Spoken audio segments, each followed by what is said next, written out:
I'm 60 now, and I think you become more aware of how much time you've got left, and you don't want to waste it, that time, because time's all you have, right? You don't want to waste that with people, quite frankly, and building relationships that don't seem as though they are deep or potentially deep and meaningful. So, and the relationships that you might have are probably enough with the time that you have to devote to them. This week on Great Conversations, I have the pleasure of talking to Mark Rix. Mark is the Group Managing Director of Wellbeing at Work, which is an organisation that helps companies create positive work environments for their employees. And before that, Mark spent 25 years working in the media industry in the UK and the Middle East. Mark, welcome to Great Conversations. How are you today? I'm very well, thank you. Thank you for having me on Great Conversations. It's a pleasure and an honour. We love to start this podcast with a question that has been left for you by our previous guest. So your question, Mark, is, if you had the power to put up a billboard that everyone in the world would see, what message would you put on it? My message would be, remember, ... that character is how you treat people that can do nothing for you. Okay, well, you've got to say more about that. Come on. Okay.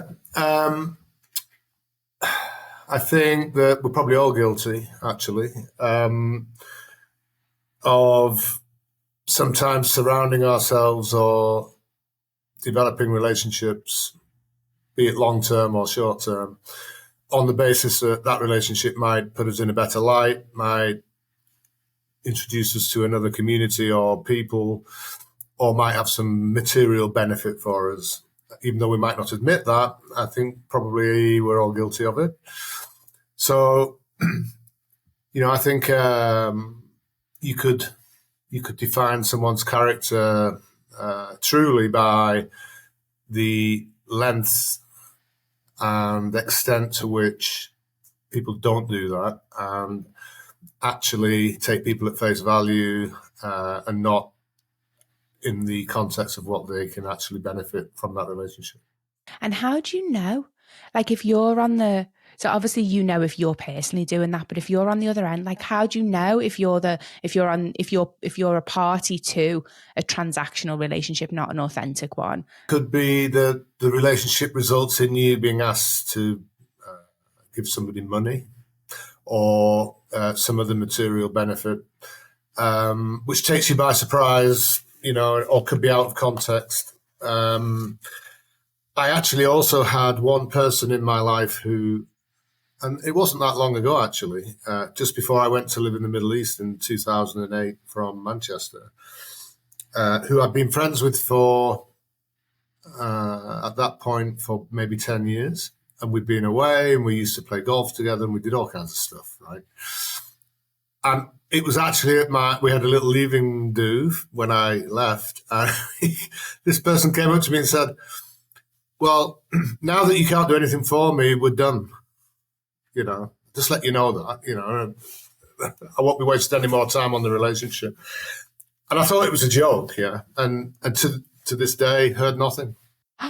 No way. Oh, yeah, absolutely, yeah. So that to me showed that character in a certain light, and I always thought about that. And I think it was Nelson Mandela, anyway, who said that, the quote that I just gave you for the billboard.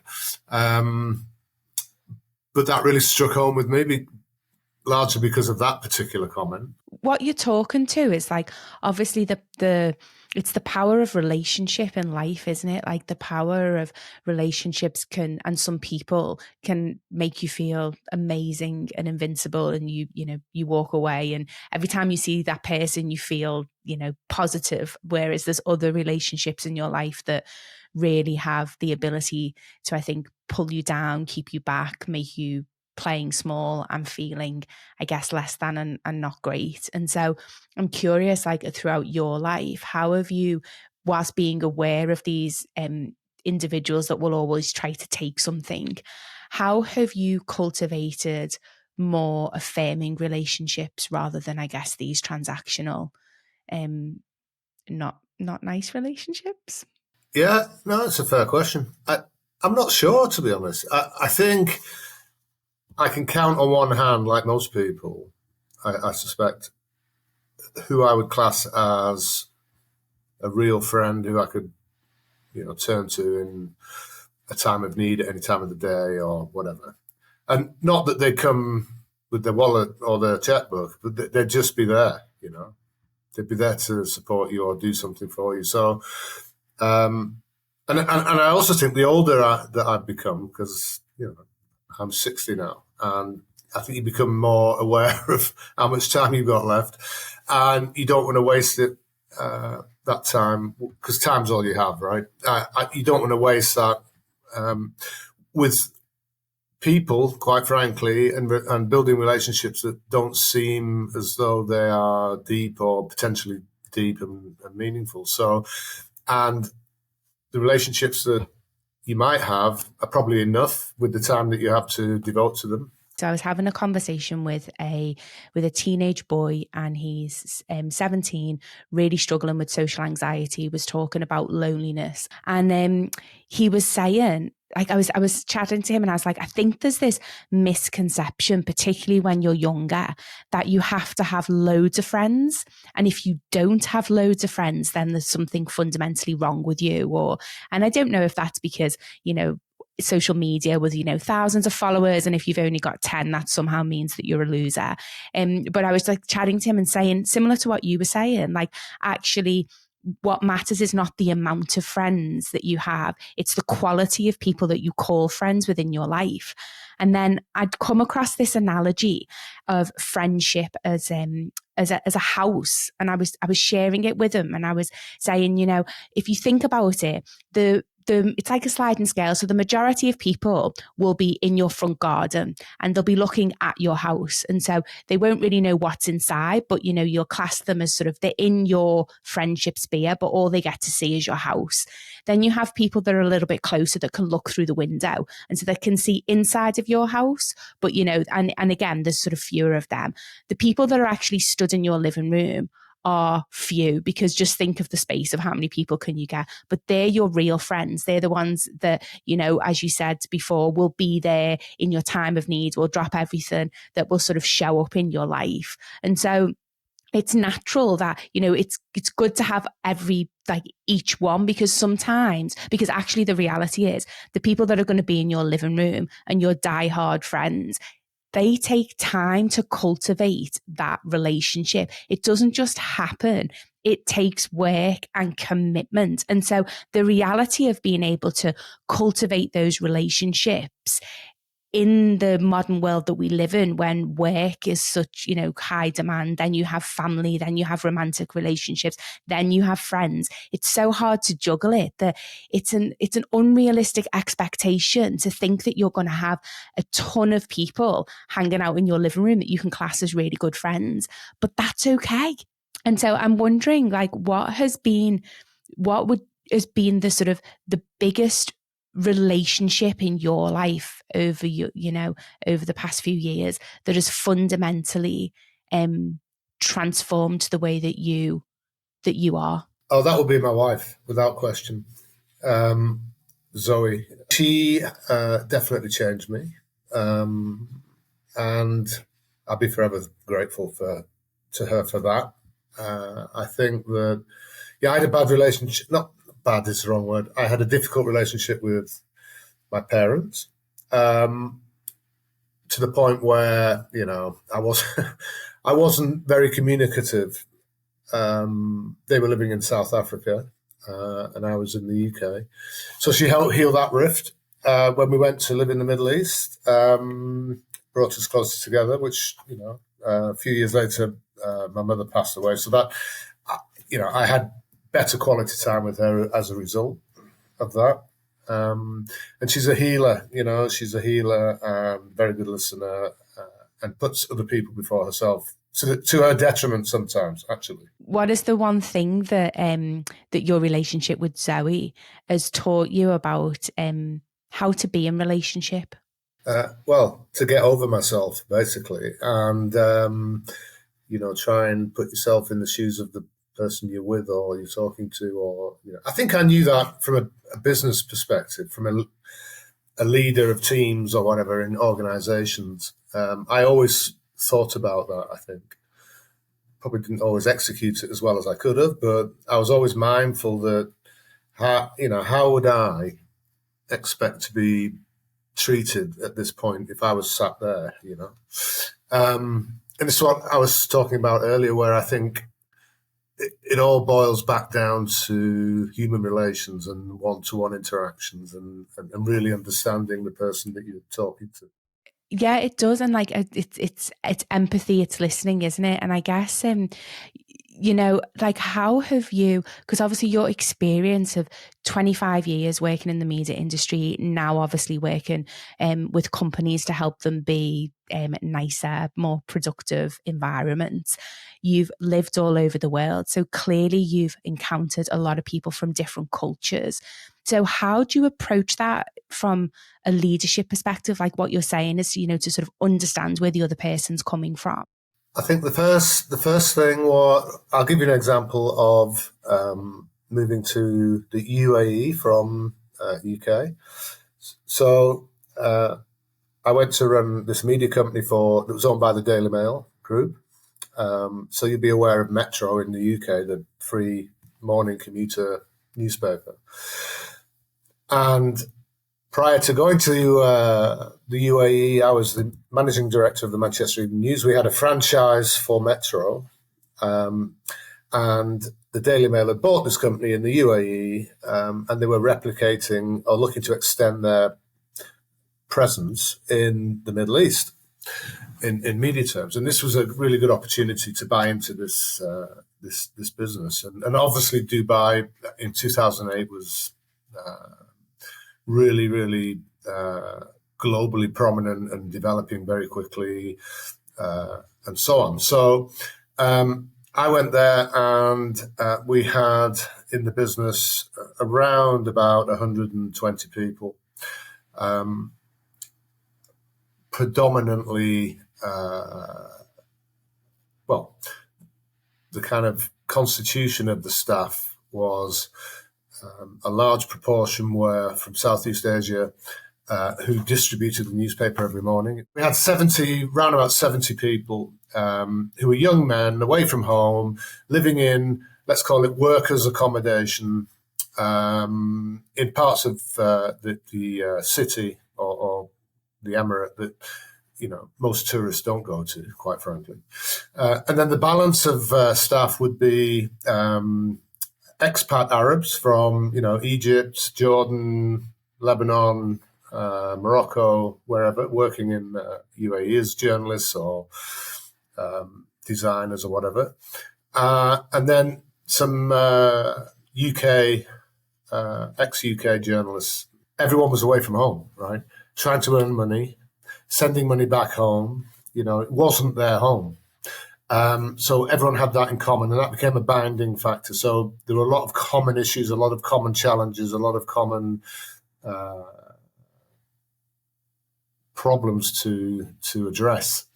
And we were able to achieve that over time, rather than looking across the room and thinking, oh, well, they're Arabs, or they're Indians, or they're Welsh, or whatever, American. That was irrelevant. We were all there together with a purpose, and we all had common problems and issues, and we shared them and talked about them. What you're talking about is obviously the importance of purpose, of sort of focusing on what unites versus what divides. And I do believe that there's a lot more that unites us than divides us, but oftentimes we lose sight of that.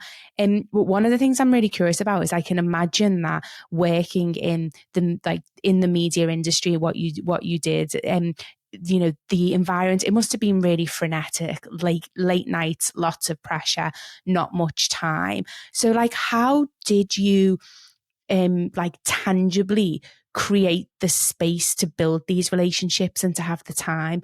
Because I think that's one of the common challenges, isn't it, of modern day businesses, is it all sounds great on paper, spend time getting to know your staff, but actually when you've got 50 million deadlines, your phone dinging, you already feel like your time poor. the thing that goes to the back of the queue is spending time with people and just conversing and building a relationship rather than doing and producing. It's a good point. Well, the advice is it was a bit easier then because we were pre-COVID and therefore people came to the office generally. So we were all there every day. So everyone was kind of there and available, and it was easy to have that frequent interaction, let's say, as opposed to the hybrid working models you've got today, remote working and so on, which clearly prevents physical interaction, but there's no excuse for not having frequent interaction, because look what we're doing, on video. It's so easy and accessible today. But yeah, how do you actually do it? Well, first thing you have to, I think everyone has to understand that that's what you're trying to do. So you have to communicate it, that this is what you're trying to achieve, and to build a team and a supportive community. And then the second thing I would say is you've got to actually write it down, plan it into your schedule, make time for it. Don't just say you're going to do it. Actually, allocate time in your diary. Be committed to celebrating successes as well. So make time when something good's happened to actually communicate that and set aside some time to celebrate it, whether it's just in the office or, after work or whatever it was.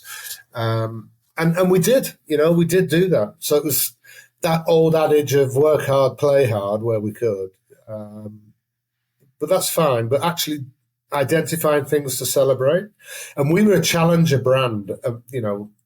Our business was, whilst it was a very prolific in the country at the time, across the UAE, well known, it was a challenger brand because we were a foreign-owned national media up against three, if you like, established either government-owned or privately owned Arab media companies. So, it was tough. And that was also good fun because we didn't have the resources they had. We had to be nimble. We had to, it was like guerrilla marketing almost. So I'm going to ask you a question, and it's purely for personal gain, obviously having just launched my startup. But when you're talking about challenger guerrilla marketing, like this whole world of a bit of a step change, but digital marketing, and like as a company now and a business, how do you grow your brand and awareness in a market that is so overcrowded? And when you're up against these big established companies that have got massive marketing budgets, people like me who are starting off, who are the sort of, like the David and Goliath type analogy, isn't it? But, that don't have these budgets.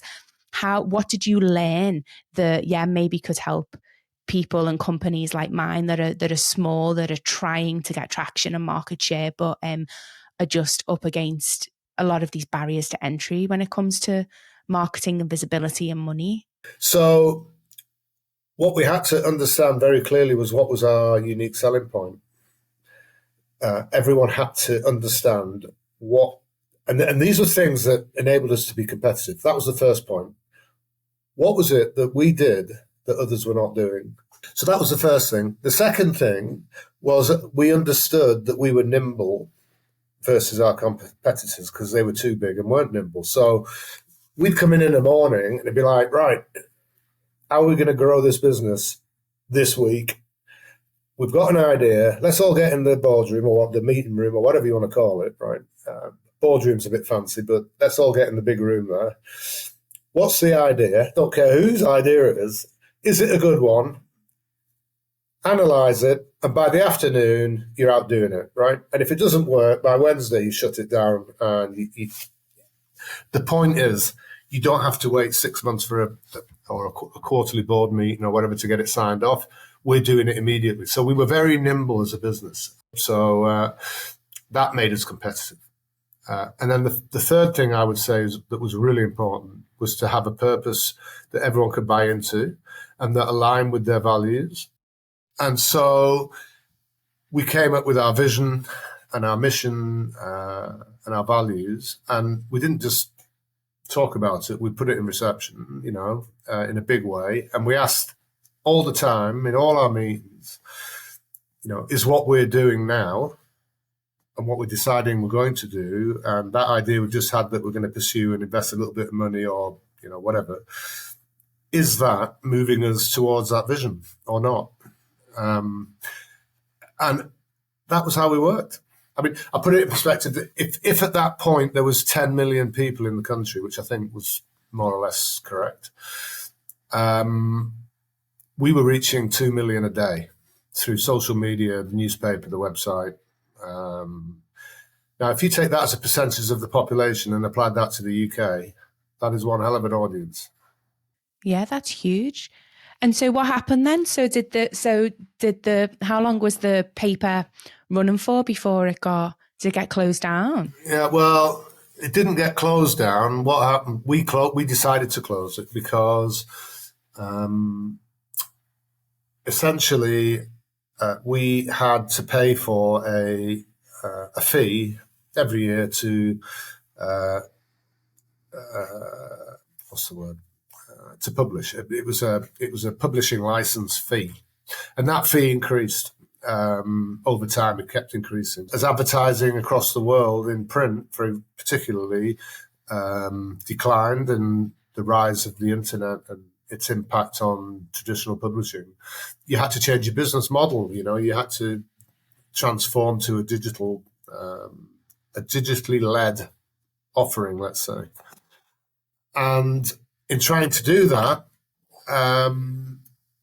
that became difficult to, meet those requirements in terms of fees, license fees. So, that's what eventually led to us making the decision that, we can't do it anymore. And it was very sad because 120 people, including myself, that was the hardest day. One of the hardest days in my life was actually to stand up and tell everybody, guys, we're all out of work, and that includes me. I was actually going to ask you how you were looking after your mental health and well-being during that time, because it sounds as if it was high pressured, but also, I guess, building on that, like when you did have to stand up and shut down the paper, like what was the impact on you? How did you deal with that? Because it's a huge loss. It is a huge loss, and it was a big part of my life. Of all our lives, actually. I didn't think at the time it was impacting me, to be honest. I think that hit me during lockdown, which actually was then because the kind of chaos following the closure in my own life. And when I say chaos, it's like, what the hell am I going to do next? But I had time to reflect on what had happened. I really had time to reflect on what had happened in Dubai, in UAE, not just Dubai. The business was across the UAE. And I think it hit me then. What we actually lost, quite frankly, and the people that we used to spend all day with and, forge this business with, it all disappeared. So that kind of makes you think, well, you only have time, so you've got to make the most of the time you've got. Geez, you've been on such a journey as well, like personally. And so, like, you've spoken about, you've mentioned it a couple of times about like this getting older, and then as you get older, you start to, be more discerning about time and who you spend your time with. Like, if you could go back and talk to Mark, age 14, what advice would you give him? I don't regret this, but maybe try not to get married too young. Because I did get married young. It was the right thing at the time, no question. And I was, I've no regrets, right? But it happened, and that was that time. But with hindsight, maybe it was bit too young, but I felt I'd done quite a lot before then because I got married at nearly I was 21. Um, my my folks, when I was 16 years old, I was just leaving school. My sister was 19, so 3 years older. My brother was 10, 6 years younger. And my parents announced they were going to live in South Africa as I was finishing my GCEs, as they were called, I think, then. And, I was quite hot-headed and all that, and, running around as a 16-year-old with my mates, and I had it all planned out, girlfriend. And it's like, what? Where's South Africa, for God's sake? This was like 1980, early 1980. So I said, I'm not going. That's it, done. There's no chance I'm going. So I went and joined the Royal Navy, and this goes back to what I was saying. I don't mind talking about it. I had a difficult relationship because in later life, I suppose I couldn't fathom, because I have a daughter, and I couldn't fathom leaving my daughter at 16 years of age and going and living on the other side of the world, right? So it's like, I was going to ask you that exact question, like, Jesus, that must have had an impact.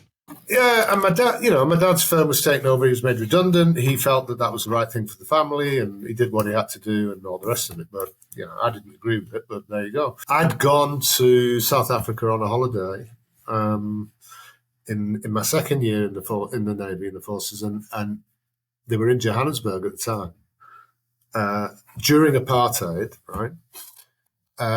Which was fine if you were white, it was bloody awful, quite frankly. I'd been told I was going to join a Type 23 frigate that was, I think it was going on a tour for 6 months somewhere, and and it's not a walk in the park, being full time on a warship. So the thought of going to South Africa was quite nice. So on the grounds of emotional. On emotional grounds, because my family had gone abroad and all this, I was allowed to leave. So I was kind of demobbed, if you can demob a 17-year-old as I was at that time. I spent a week in a camp in Plymouth where they demob you, take your clothes off you basically and say goodbye to you. And I flew to South Africa. So I was busy running around trying to get jobs. In a period of desperation, I was reading a Sunday magazine, supplement. And in there was an advert actually saying, come and train as a gold miner. It's the government training school for miners, basically, white miners. Remember what era this was. And if you didn't have a South African passport, i.e. if you had a British passport or another nationality, they particularly wanted you to come and train because, they could second you almost to other countries once you qualified, because South Africans had travel restrictions due to apartheid and all this kind of stuff.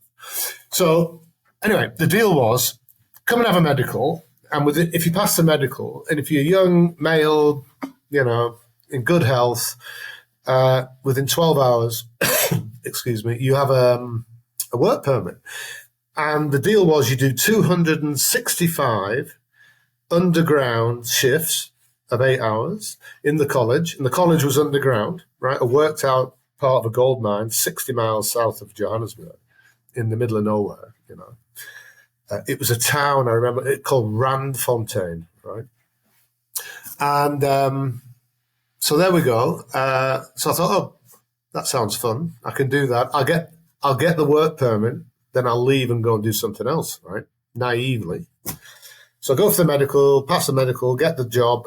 12 hours later, I was on my way to Randfontein, where the gold mining college was. I think I was the only English person in probably about 80 students who were all, youngish, I would say between 18 and 25 years old, Afrikaans mainly people, who didn't really like me being a Brit, you know. Well, obviously, the animosity between the British and the Afrikaners. Yeah. So there I was, and it was, now that was a shock to the system. I was going to say it must be because you're like, 2 years earlier, you're living in Manchester, and the next thing you know, you're going down a mine in South Africa in a country that, as you said, like with the backdrop of apartheid, which is something.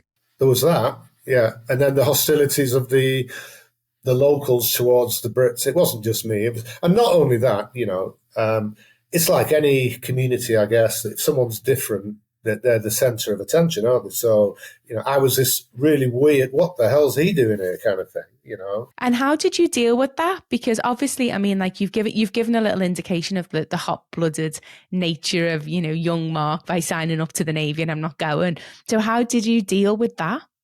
I don't know, Nicola, honestly. I didn't have a lot of choice, first of all, because I had to do it. Otherwise, I was on a plane home.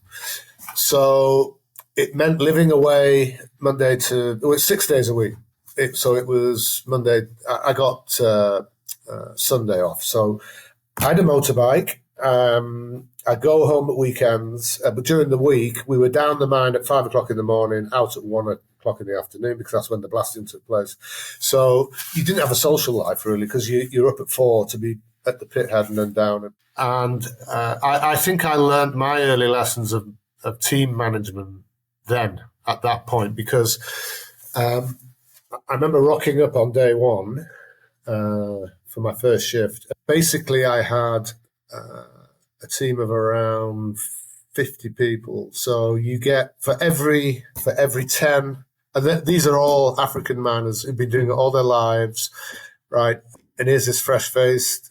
I was going to say, so you're like what, a 19-year-old, fresh-faced graduate now running teams of 50? 20 years old, in a really dangerous environment with this people responsibility. But I can understand now why, like, you've the like later in life and working in media and the CEO, like you've obviously, that was an unimaginable grounding in resilience and being able to handle pressure. And as you say, like, I can imagine that you must have developed this ability to read the energy, read the room, read the dynamics of the people that you were looking after. Because as you say, you were tasked with making sure that they were safe and making sure that everybody was doing what they needed to do. They were well trained as well. Let's not forget that they knew the rules. So if you were doing something that wasn't right, they'd tell you, because it could be life and death or serious injury anyway. What advice would you give, like, any young people nowadays? Because it sounds as if, I mean, and I guess it's circumstance as well, with like your family deciding to move to South Africa. But like for many people, young people nowadays, they don't know what they want to do with their lives.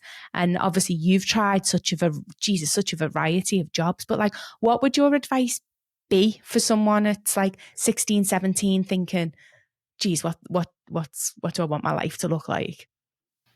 I think it's got to excite you.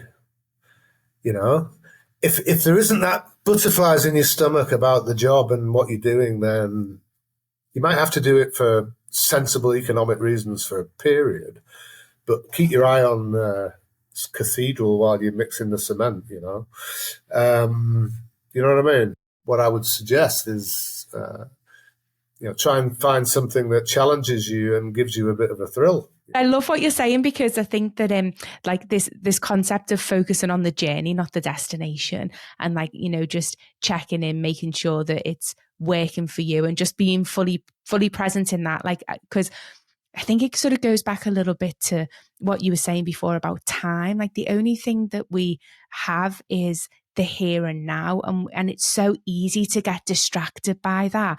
And so I love that reminder of, be present in the journey and enjoy what you've got right here, right now, because to be honest, that's the only thing that's guaranteed.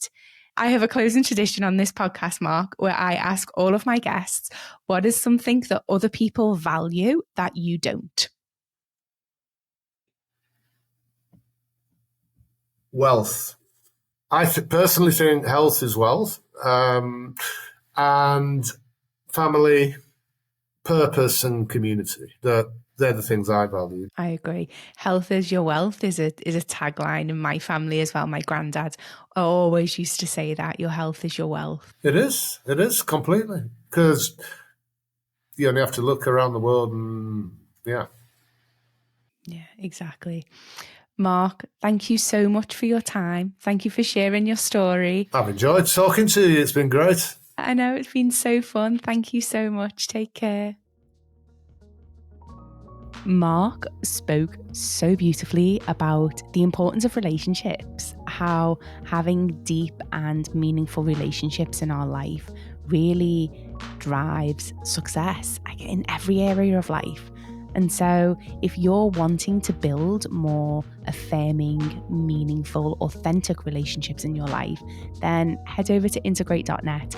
We've got all the resources and the most beautiful global community that you will ever need in order to do this. As always, I would like to thank my editor, Stian Moritz, and musician, Jamie Jenkin. Sending you all so much love. Bye for now.